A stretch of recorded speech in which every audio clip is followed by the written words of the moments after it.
ياسين والقرآن الحكيم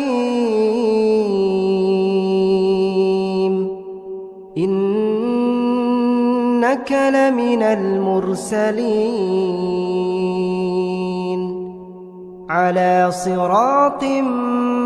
مستقيم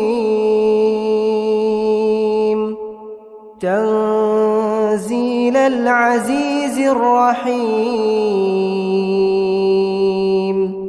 لتنذر قوما ما أنذر آباؤهم فهم غافلون لقد حق القول على أكثرهم فهم لا يؤمنون